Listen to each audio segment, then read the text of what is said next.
Last week, we told you the big news from NASA, which has provided some contracts to Boeing and SpaceX to create new spacecraft to shuttle NASA astronauts back and forth to the International Space Station. Since the shuttle program from NASA has been shut down, the U.S. astronauts, the NASA astronauts, have been shuttled by a Russian spacecraft instead. So this was hugely exciting.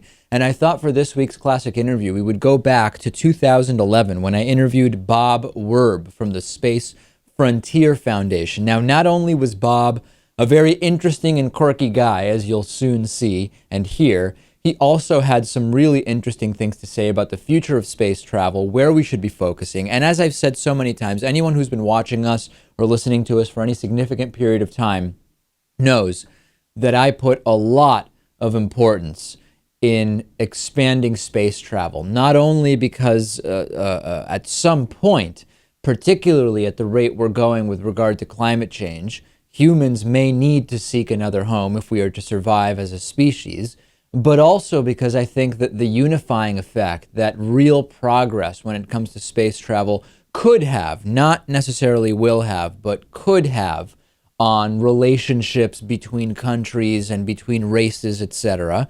I think that it's also important for that reason. So we'll go back to June 28th, 2011. This is Bob Werb from the Space Frontier Foundation. I have so many questions for you, Bob. Thanks for talking to us. Happy to do it. I'm a bit of a space travel. I don't know that I would call myself a junkie, but I've read plenty of science fiction, and I probably have a lot of false ideas about what's possible and what's not. So I'll just get right into it. What's reasonable to expect in the next 5 to 10 years instead of space exploration and space travel? Well, I actually want to answer a slightly different question, which is take a little bit longer term. Okay. Because the next 5 to 10 years are spectacularly muddled. And because there's just so much going on right now. And I think if we step back a little bit and look at, say, 20 years, we can have a lot more clarity in terms of understanding what's going on today. Because until just about 20 years ago from where we are now, human spaceflight was almost entirely about sending a few brave souls on military-style missions, these grand adventures of exploration. And the rest of us were supposed to stay home and watch on TV. And that began to change. And while I know that there are more than a few people who would like to go back to, relive the glory days of Apollo, that is simply not possible. I could spend an hour going over the numerous reasons why it just ain't going to happen. But for the moment, just take my word for it. There's no going back. So what is the way forward in your, is it planets? Is it just getting is it a colony on the moon? Is it a permanent, something permanent on a bigger space station? Well, I think it's all of the above, and we need to really ask first, why is it we're doing it? And in my view, if America is going to have any human spaceflight at all 20 years from now, it's going to be almost entirely about using space for the benefit of everyone, rather than for grand adventures of exploration. And by that I mean we're going to open the space frontier in order to protect Earth's fragile environment. We're going to do it to protect human freedom and dignity. And we're going to do it to create prosperity. And in my view, if we don't do it for those reasons, we're just not going to do it at all. And right now, we are right at the middle of this transition, at the fork in the road.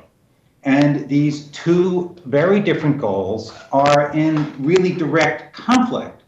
And you see a lot of that conflict in the public discussion about space. Well, we see a lot of, we recently heard about further decreased funding for NASA. So it seems increasingly governments are less and less interested, would it be fair to say, in being involved in space exploration? Does that put the onus on private industry? I think it's not that government is less interested, but that they're looking to get more value for the money. That they are not willing to fund these grand adventures, but they are willing to fund when they see real value for people here on Earth. And I think if we go out 20 years, when we look back, we'll say, oh, now it makes perfectly good sense. Because we're either going to have safe, reliable, affordable access to space, We're going to have to go overseas to get into order, excuse me, to get into orbit. 20 years from now, we're either going to have a vibrant new space economy that creates large numbers of new jobs, or we will have already lost today's existing government-funded jobs and we'll replace them with, well, we replace them with unemployment checks.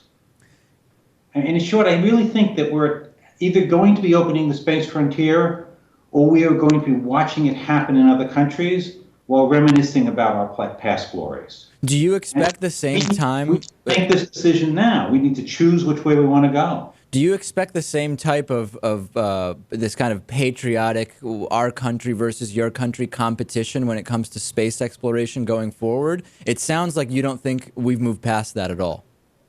I think that many of us haven't moved past that. I certainly have. I see space more about economic development than about, showing off how good you are. And I think most people have moved past that point. I mean, not most people in Congress, but most people in the real world.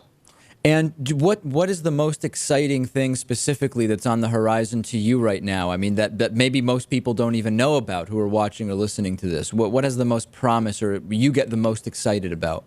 I think the most exciting thing is actually also the most important thing, which is getting into space affordably, reliably, and safely.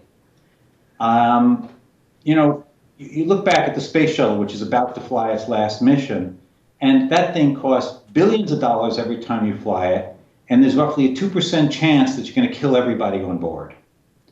Well, this might be appropriate for your grand adventures, in the military-style missions that we've been doing up till now. It's clearly not appropriate for any kind of sustainable economic development of the solar system.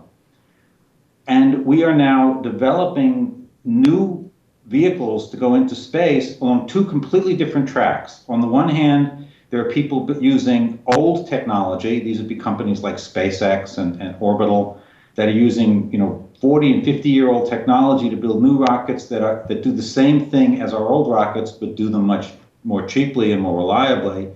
And at the same time, there's a group of people who are building suborbital rocket planes, basically pursuing the path we didn't pursue after the X-15, just to keep building airplanes that go higher and faster until you're all the way in orbit. And both of these are happening in parallel, and both of them offer enormous promise to let us get into space much cheaper and more reliably. The suborbital flight possibilities. Talk a little bit about specifically what that could mean potentially for consumer airline travel. Is this a potential game changer? I mean, put some numbers behind it. What are we talking about here? Clearly flying suborbital intercontinental flight is the killer app. A lot more people want to go to the other side of the planet than want to go into space. And anybody who's ever sat on a 14-hour airplane flight would realize that if they could afford it, they'd pay almost anything to avoid that experience. But the technology is not quite there yet. The first generation of suborbital vehicles will be flying over the next couple of years, basically fly into space and come back to where they started from. They have very limited downrange capability. And there will probably be 2 more generations before we get to the point where we can actually fly halfway around the planet. But what are we talking about in terms of speed? I mean, for some people who may not know, potentially we could get around to the other side of the world, and what are we talking? Instead of 14 hours, it might be... Half hour, 45 minutes. That's incredible. It mostly depends on how it is you get to before you actually get into space. You're in space for 15, 20 minutes. And interestingly, once you can get to the other side of the planet, you pretty much can get to orbit. There's very little difference between the mission profile of getting to the other side of the planet and the mission profile of getting into low Earth orbit. Remarkable. And, I have just so many questions, and we are short on time. The other thing a lot of people emailed me about, and they want for me to ask you is, are there practical applications to a base on the moon, or is that just kind of is it a pointless idea? Well, we don't really know enough. There may be some things on the moon that are immensely valuable. It's our only known source of helium-3. Now, currently, there's no market for helium-3, but if ever they get fusion reactors to work, they'll need a lot of helium-3, and the moon's the logical place to get it. It's also a possible location for building materials. But the asteroids compete perhaps favorably with going to the moon for building materials. We don't want to build things in space with bricks that we bring up from the Earth. We want to use bricks that we find in space. Just like you only bring, we didn't bring bricks from the old world to the new. We, we brought the tools to make the bricks. Makes perfect sense. Well, this is fascinating stuff. Bob Werb, chairman of the Space Frontier Foundation, thanks for joining us, and we'll definitely have you back. I know our audience will have plenty more questions for you. I'd love to do it. Okay, thanks, Bob.